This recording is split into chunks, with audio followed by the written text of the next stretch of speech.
Di ketinggian 8.848 meter di atas permukaan laut, ada tempat di mana udara hanya menyisakan sepertiga oksigen yang kita butuhkan untuk bernafas. Di sini, suhu bisa turun mencapai minus 70 derajat Celcius dan angin berhembus sekuat badai topan dengan kecepatan 285 km per jam. Ini bukan sekedar gunung.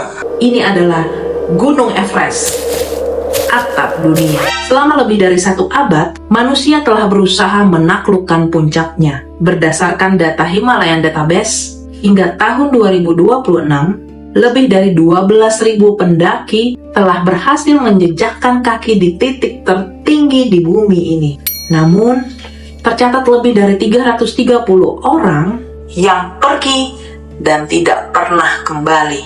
Tubuh mereka masih terbaring di sana, menjadi penanda jalan yang sunyi dan abadi. Di balik catatan keberhasilan dan rekor dunia, tersembunyi ribuan kisah yang belum terungkap.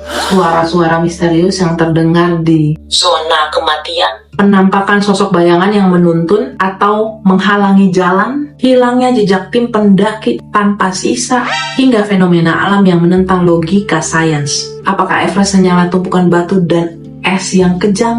Atau ada rahasia kuno dan kekuatan yang tak terlihat yang menjaga puncak tertinggi ini? Selama beberapa menit ke depan, kita akan menelusuri fakta ilmiah, catatan sejarah, dan kesaksian langsung mereka yang selamat untuk mengungkap apa sebenarnya misteri yang tersembunyi di Gunung Everest. Susah banget ngomong gunungnya.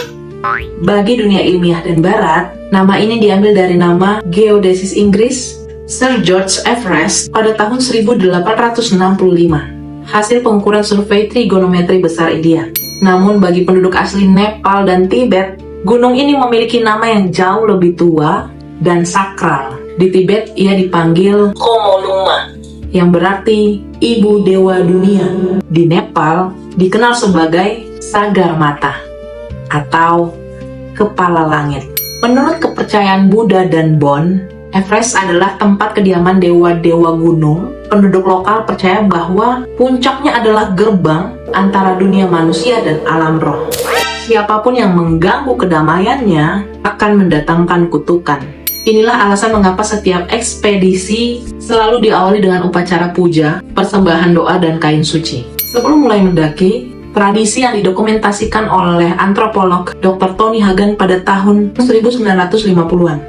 Tahun 1924, ekspedisi Inggris dipimpin oleh George Leigh Mallory dan Andrew Irvine. Ini mana yang bener deh bacanya? Mereka adalah manusia pertama yang berusaha mencapai puncak. Pada tanggal 8 Juni, keduanya terlihat terakhir kali bergerak menuju puncak di balik awan tebal dan tidak pernah kembali. Selama 75 tahun, nasib mereka menjadi teka-teki besar. Apakah mereka berhasil sampai ke puncak sebelum Edmund Hillary dan Tenzing Norgay di tahun 1953? Baru pada tahun 1999, tim peneliti pimpinan Conrad and Kerr menemukan tubuh Mallory pada ketinggian 8.155 meter. Tubuhnya terawetkan sempurna oleh es. Wajahnya menghadap ke bawah seolah sedang merayap naik. Namun kamera yang mereka bawa hingga kini belum ditemukan. Meski sisa perlengkapan Irvine baru ditemukan kembali oleh ekspedisi National Geographic tahun 2024, perdebatan akademis hingga hari ini. Di atas ketinggian 8.000 meter, dimulailah apa yang disebut sebagai zona kematian. Secara biologis, tubuh manusia tidak bisa bertahan hidup lebih dari 48 jam di sini. Oksigen yang sangat tipis membuat sel-sel tubuh mulai mati perlahan, otak kekurangan suplai darah, dan penilaian logika menjadi rusak. Menurut penelitian Dr. Peter Hackett, ahli fisiologi gunung tinggi dari Institut Kedokteran Ekspedisi Internasional, di zona kematian, setiap langkah sama beratnya dengan mengangkat beban 20 kg sambil berlari naik tangga. Tubuh membakar energi lebih cepat daripada yang bisa diproduksi. Pendaki sering mengalami halusinasi karena otak kekurangan oksigen parah. Salah satu misteri yang paling terkenal adalah fenomena The Third Man Factor. Banyak pendaki yang terjebak badai dan kelelahan parah melaporkan merasakan kehadiran sosok tambahan yang berjalan bersama mereka. Tapi kalau menurut Maneh sih, kalau udah di ketinggian seperti itu biasanya memang ada halunya sih. Tapi tunggu dulu, ini ada kesaksian tertulis pertama berasal dari Frank Smith tahun 1933. Ini mana bacanya benar nggak ya namanya? Saat turun sendirian di tengah badai salju, ia merasakan ada sosok teman tak terlihat berjalan di sampingnya, memberi rasa aman. Ia bahkan berbagi kue dengan sosok itu tanpa sadar. Atau mungkin teman yang lain kali, yang sebenarnya ikutan juga sampai di situ, tapi dia belum kenalan. Kasus serupa dialami oleh Edmund Hillary, Reinhold Messner, hingga pendaki modern. Secara ilmiah, ini dijelaskan dalam jurnal Aviation, Space, and Environmental Medicine sebagai respons otak terhadap stres ekstrim. Namun banyak pendaki percaya itu adalah roh pendaki terdahulu yang menuntun atau memperingatkan bahaya. Sebenarnya asik aja kalau ditemenin, selama itu aman-aman aja.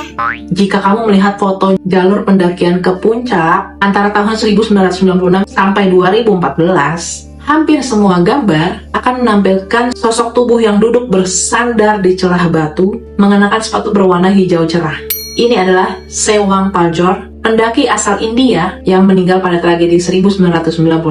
Sejak saat itu, tubuhnya menjadi penanda arah tak resmi. Selama lebih dari 25 tahun, ribuan pendaki berjalan melewatinya. Mengapa tidak pernah dipindahkan? Menurut data Himalayan Database, mengevakuasi tubuh di ketinggian itu beresiko tinggi menewaskan tim penyelamat dan biayanya bisa mencapai lebih dari $100.000 Amerika Serikat. Pada tahun 2014, tubuhnya akhirnya dipindahkan dan dimakamkan tersembunyi di bawah salju oleh tim pendaki Sherpa sebagai bentuk penghormatan. Tanggal 10 Mei 1996. Waduh, sama nih sama hari ini mana bikin konten 10 Mei. Tercatat sebagai hari paling mematikan sebelum era modern. Badai salju dahsyat melanda saat banyak tim pendaki berada di dekat puncak. Dalam waktu kurang dari 24 jam, 8 orang meninggal dunia, termasuk pemandu terkenal Rob Hall dan Scott Fisher.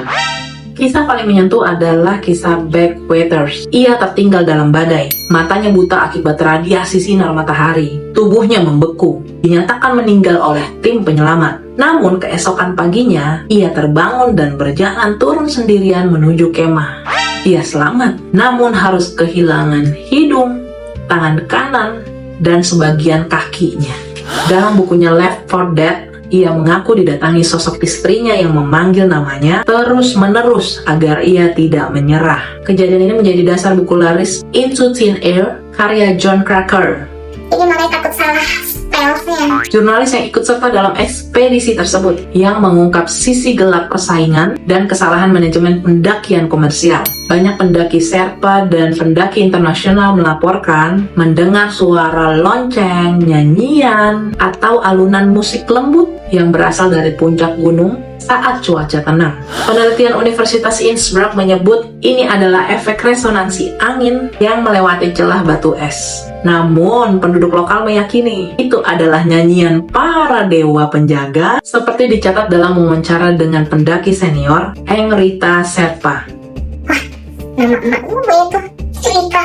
Pada tahun 2012, tim pendaki asal Korea Selatan berjumlah 4 orang dipimpin oleh Kim Chang-ho menghilang saat menuruni jalur barat. Gak ada sinyal bahaya, gak ada jejak tubuh, gak ada peralatan yang tertinggal.